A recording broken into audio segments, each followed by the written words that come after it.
Oke, jadi baik, di sini saya akan menjelaskan tentang uji korelasi. Korelasi menurut Sugiono pada tahun 2017. Korelasi adalah suatu metode statistika yang digunakan untuk mengetahui keratan hubungan antara dua variabel atau lebih dengan data berbentuk interval atau rasio, dan sumber data dari variabel tersebut sama. Tingkat keratan bergerak pada interval min 1 kurang lebih R kurang lebih plus 1 yang bergantung pada arah dari korelasi, nihil, positif, dan negatif. Yang pertama, semakin mendekati plus 1 artinya korelasi positif. Yang kedua, semakin mendekati min 1 artinya korelasi negatif. Dan yang ketiga, semakin mendekati 0 artinya tidak ada korelasi. Yang berikut ini merupakan gambar grafik tanda koefisien korelasi. Selanjutnya ada macam-macam korelasi pada statistika parametrik. Yang pertama, analisa uji korelasi produk momen atau person. Yang kedua, analisa uji korelasi ganda. Yang ketiga, analisa uji korelasi parsial. Selanjutnya ada tabel interval korelasi. Interval korelasi terdapat angka 0,00 sampai 0,199 dan tingkat hubungannya sangat rendah. Yang kedua 0,20 sampai 0,399, tingkat hubungannya rendah, dan seterusnya. Selanjutnya uji korelasi person. Korelasi person adalah teknik untuk mencari hubungan dan membuktikan hipotesis dua variabel dengan data berbentuk interval atau rasio dan sumber data dari variabel tersebut sama. Di bawah sini merupakan rumusnya. R sama dengan N sigma XI dikali YI kurang dalam kurung sigma XI tutup kurung dikali dengan sigma YI tutup kurung dibagi akar N sigma XI pangkatkan 2 dibagi dalam kurung XI pangkat 2 tutup kurung dikali dengan N sigma YI pangkat 2 dibagi YI pangkat 2. R sama dengan sigma XY dibagi akar sigma X pangkat 2 Y pangkat 2. Di mana R di sini adalah koefisien korelasi person, N banyaknya data, X variabel X, Y variabel Y, dan R pangkat 2 adalah koefisien determinasi. Selanjutnya ada langkah-langkah untuk menghitung data korelasi.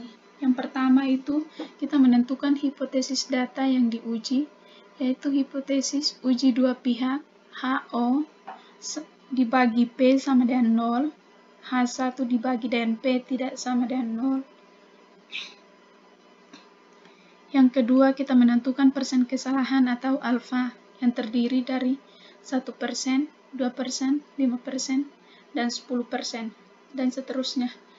Yang ketiga, kita membuat tabel penolong yang sesuai dengan rumus menghitung data korelasi person. Dan yang keempat, kita mengeneralisasikan hasil perhitungan dengan R-tabel. Di sini merupakan contoh tabel penolong dan R-tabelnya. Di sini tabel penolong untuk menghitung korelasi person, sedangkan di sebelah sini yaitu R-tabel korelasi person. Selanjutnya ada contoh soal. Contoh soalnya yaitu suatu data penelitian tentang berat badan 10 mahasiswa dan kalori yang dikonsumsi per hari. Dalam hal ini memiliki tujuan apakah ada hubungan korelasi antara berat badan dengan konsumsi kalori. Alfa sama dengan 5%. Di bawah sini merupakan tabel hasil penelitian. Ada kalori per hari atau X. Terdapat angka 530, sedangkan berat badan atau Y 89. Yang kedua 300 dan berat badannya 48. Yang ketiga 358 dan berat badannya 56. Di sini diketahui X adalah jumlah kalori per hari atau variabel bebas, dan Y adalah berat badan atau variabel tak bebas atau biasa disebut terikat. Berikut adalah langkah-langkah untuk menghitung uji kolerasi persen. Yang pertama, menentukan hipotesis data yang diuji. H0 tidak terdapat hubungan antara konsumsi kalori per hari mahasiswa pada berat badan. H1 terdapat hubungan antara konsumsi kalori per hari mahasiswa pada berat badan. H0 dibagi P sama dengan 0, H1 dibagi B tidak sama dengan 0. Yang kedua, menentukan persen kesalahan atau alfa. Alfa sama dengan 5%. Yang ketiga, membuat tabel penolong. Kemudian kita masuk ke tabel penolong. Jadi tabel penolong ini jadi data yang di atas tadi, kemudian kita masukkan ke tabel penolong. Jadi kita urutkan dari angka yang terkecil ke angka yang terbesar. Kemudian pada kotak XI dan YI itu merupakan hasil perkalian dari kotak XI dan YI. Misalkan 300 dikali 48 hasilnya 14.400 dan seterusnya seperti itu. Kemudian untuk XI yang dipangkatkan 2 merupakan hasil dari XI yang dipangkatkan 2. Misalkan 300 dipangkatkan 2 hasilnya 90.000 dan seterusnya seperti itu. Kemudian YI yang dipangkatkan 2 merupakan hasil dari YI yang dipangkatkan 2. Misalkan 48 dipangkatkan 2 hasilnya 2304 dan seterusnya seperti itu. Kemudian hasil dari setiap data ini dijumlahkan. Kemudian kita masuk ke rumus.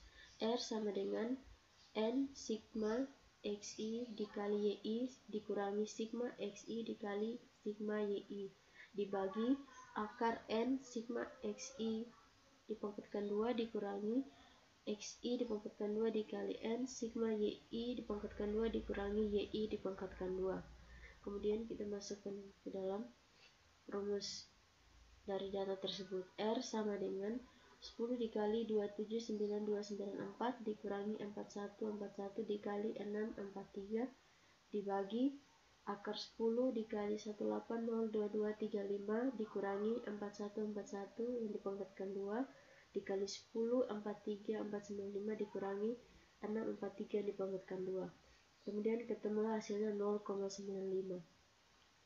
Nilai ini memberi arti bahwa hubungan variabel bebas dan variabel terikat adalah sangat kuat.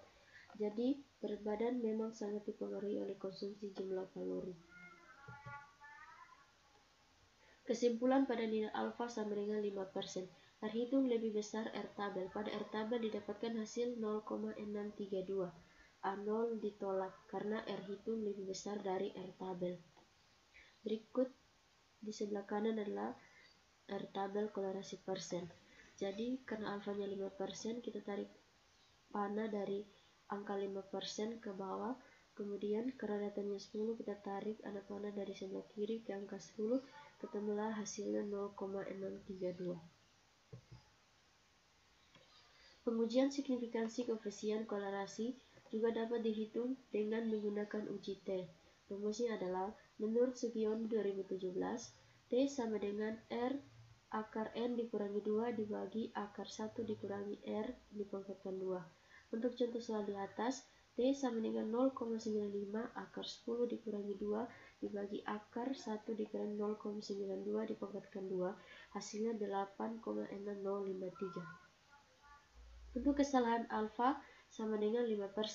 Kemudian pada perhitungan ini menggunakan uji T dua arah karena hipotesis alternatifnya tidak sama dengan atau berbeda, sehingga nilai alfa sama dengan 2,5%, DK sama dengan N kurang 2 atau sama dengan 10 dikurangi 2 sama dengan 8. Ternyata terhitung lebih besar T tabel sehingga H0 ditolak.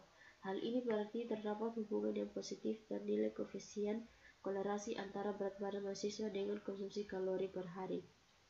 Di sebelah kanan adalah contoh T tabel kolerasi.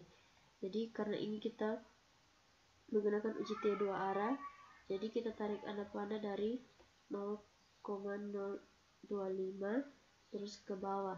Terus karena DK-nya itu 10 dikurangi 2 sama dengan 8, kita tarik anak panah dari sebelah kiri dari angka 8, ketemu hasilnya 2,306. Koefisien determinasi. Dalam analisis kolerasi terdapat suatu angka yang disebut dengan koefisien determinasi yang besarnya adalah kuadrat dari koefisien kolerasi atau R2. Pada soal di atas ditemukan nilai R sama dengan 0,95. Koefisien determinasinya R pangkat 2 sama dengan 0,95 dipangkatkan 2 sama dengan 0,9025.